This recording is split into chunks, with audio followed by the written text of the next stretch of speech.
ले चलो laptop bag காசு இருக்கு கொஞ்சம் எடு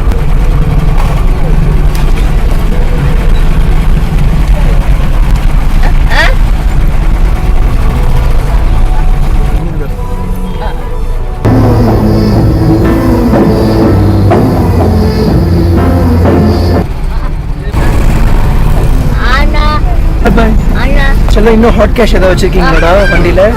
விட்டுருவாரு நைஸ் பேருக்கு வந்து பண்ணா 500 ரூபாய் 1000 ரூபாய் 5000 ரூபாய் கூட கொடுத்துருக்கு நிறைய பேருக்கு 500 ரூபாய் 1000 ரூபாய் 5000 ரூபாய் கொடுக்கும்போது சில பேர்லாம் வாங்கிட்டு ஒரு திருப்பி கேட்டுருவாங்கன்னா உடனே கிளம்பிடுவாங்க ஆனா அந்த அக்காவோட ரியாக்ஷன் அக்காவா என்னவான்னு தெரியல பட் அவங்களோட ரியாக்ஷன் கடவுளே அந்த அதுல அவ்வளவு வலி தெரிஞ்சது இதுதான் டிடிஎஃப் கடைசி இதுக்கப்புறம் வந்து பண்ணா நான் தனியா வந்து பண்ண ஒரு ஹாட் கேஷ் பேக்கே வச்சுக்க போறேன் ஹாட் கேஷ் பேக்ல எப்பவுமே வந்து பண்ண ஹாட் கேஷ் இருக்கணும் ஒரு 20000 வச்சுக்கலாம்